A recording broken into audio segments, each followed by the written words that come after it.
Okay. You guys ready? I did say your name right. You want me to say my name did. for the Hold record? on. Keep Hold your on a second. research? Yeah, we might have just everyone say their names. Sure. Oh, At the start. Chief of Fire Prevention, Chief Patrick Lally. Just want to say your name? Commissioner of Permit and Inspection Services, Kathy Amdur, CATHYAMDUR. All right, Chief. So today we had a alarm of fire come in at 12:17 in the afternoon, and first two companies came in to investigate. They found fire on the second floor of Paul William Belts, a three-story building that was built in the mid-60s. Not necessarily, didn't have to be sprinkler back then, and also no standpipe. So they laid in lines, and 12:17, they went to a second alarm at 12:24, followed by a third and a fourth alarm going off at 1:04. They laid in lines, fought aggressively, backed out because of the conditions. The fire moved from the second to the third to the fourth, or to the roof, I'm sorry. And currently the fire is still not under control, but they do have both buildings on either side. What we would call the 2 and the 4 exposures are protected and safe as we roll right now. There's 4 alarm companies, so there's approximately 100 men and women for the Buffalo Fire Department fighting the fire currently. What can you tell us about any injuries? Is anyone hurt? Is everyone okay? Currently, there are no injuries. Both exposure buildings, everyone's self-evacuated. The main fire building, as far as we know, currently everyone's self-evacuated, and as far as we know right now, no fire department injuries either. All right. Did any of those? I'm sorry. Did any of those folks that came out tell you how this started? We do not know any cause or origin as of now because the fire is still not under control, so they're still working on that. As soon as the fire is knocked down, they will start a full investigation. there any Nobody said anything possibility- like we left something in a microwave or something like that? I do not know. Yeah. Is there any possibility that it would have it started in the kitchen? I'm hearing Does that people does went sound like it may have started in the kitchen on the second floor. I cannot confirm that though. I have not been in the building. But many you were people were talking inside about at the time? the buildings on either side, and there's a great deal of interest. Both of them historic. Absolutely. What's the standards of them again? Currently, they're both fine. Yeah. We actually have lines laid into both buildings, as the commissioner will talk about. So we have fire crews in both buildings next door on the number 2 and number 4 side exposure, with live lines with firemen watching the walls just in case something were to happen through any openings that there was and there's no issue right now whatsoever. What is burning so much? I mean, I hear it's a law firm, lots of paper. Lots of people paper. So is that it? an office building, right? Papers, desks, everything that you would find in your typical business class office is a huge contents fire.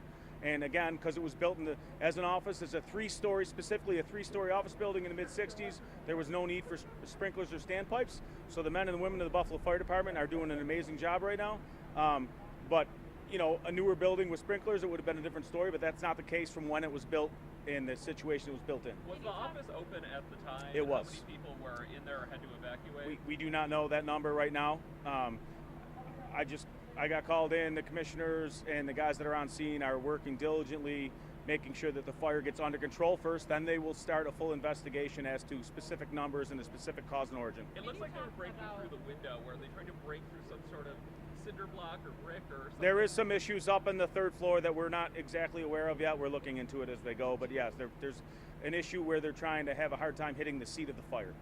Earlier this afternoon, a lot of the crews were backing everybody up. Could you just talk about that precaution there? Sure. What was happening? So when the first 2 engine company got in and they went up with the first 2 engine, first 2 truck and the chief, they found the fire conditions on the second floor and the conditions became untenable very quickly. And so, meaning pre-backdraft kind of. And so they backed out to go defensive, and that's when the fire was allowed to go from the second to the third to the roof. Some of the buildings surrounding have already been evacuated as well. How much has the wind affected that as far as hearing? Not crazy with the wind, but both buildings right now are safe on either side of it. It's supposed to rain like hell in about an hour. Would that help? No, I know unfortunately. I know it's early to tell here, but I mean, looking at this building right now, do you foresee it deeming it as a total loss? So we're gonna have Is that Commissioner- I couldn't yeah. speak to that. All That right, would be a Kathy, commissioner yeah. issue. If you want to, Justin, sorry. So we are always looking at public safety first. Obviously, Buffalo Fire Department is here for safety. When I heard it was this building on fire, immediately, the Guarantee Building came to mind. We know this is a treasure of the city of Buffalo, a national treasure, one of the first skyscrapers, incredibly important building from a historic point of view. So obviously life safety is always first. After that, are these buildings okay? Right now, there is no anticipated danger to either the Guarantee building or the Verizon building on the other side of the fire. As the fire chief said, they have water lines charged in the buildings, both the Guarantee building and the Verizon building, with firefighters standing by. So God forbid the fire did start to spread to those buildings, it could be put out quickly. So we do not see any danger right now to the Guarantee building or the Verizon building. In a supporting role, the Department of Permit and Inspection Services we're bringing in an excavator so that if the fire department needs help accessing hot spots, we can help and get in there. We may need to turn off fuel, natural gas to the area, so we ask businesses and residents around the area to be patient with us, and we will keep you informed of any anticipated outings of gas.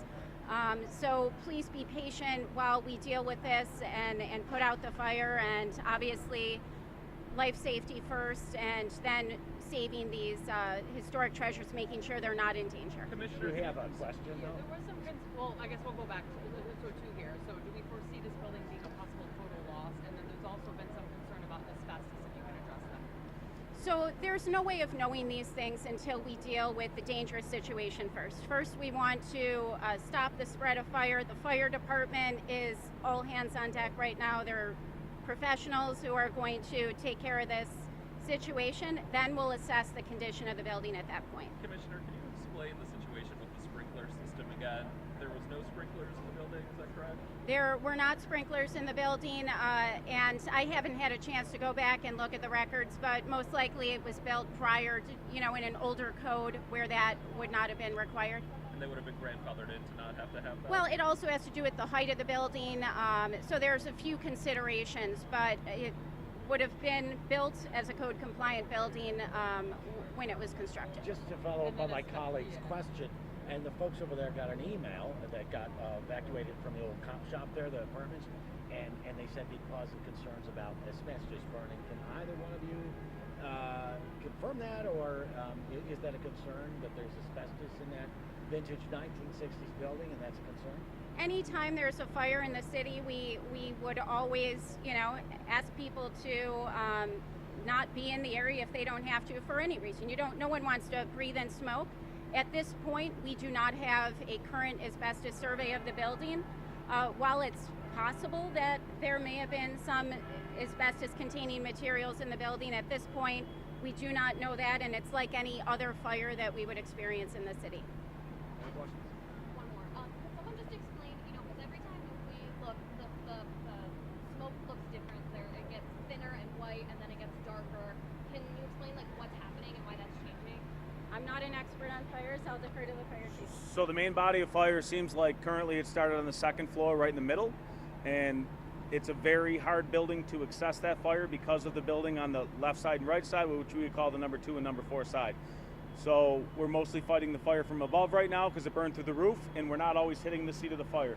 So sometimes we're knocking the fire down as we're trying to, because we're not in there currently. We're not risking. There's no life safety issue in the building, so there's no firemen in that one building, the main structure, currently. So we're fighting it from outside. So sometimes you're not always hitting the seat of the fire. When you're hitting the seat of the fire, we're getting steam. That's the white smoke. When you're seeing darker smoke, that's materials in the building, that fire load that is currently burning. And has the part of that building collapsed in there at all? One of the floors? It hadn't when last I was over there. So there was no collapse that we weren't intentionally deconstructing safely as we're working to get access of water to the fire.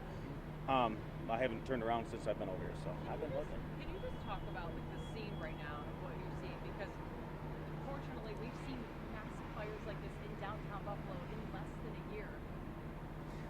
So every fire, Buffalo is an older city, and so every older city in America has fires that we deal with the situation. Buildings were built under different codes. Sprinklers are a godsend, and they weren't required back in 1965. So I think we just deal with fires as they come. The men and women of the Buffalo Fire Department do an amazing job to keep the residents of the city of Buffalo safe and everyone that comes from Greater Western New York. And that's what you're seeing right here, is you're seeing a great effort of a 4-alarm fire, 100+ men and women. We've backfilled the city, so we call in reserve men and women to work overtime to backfill the city so that every neighborhood in the city is currently safe, so no one's at a greater risk because of what's going on here. There are people out there to keep everyone else safe from any other emergency. Thanks, Thank you. Pat. Nice to see you again. Nice to see you. All right.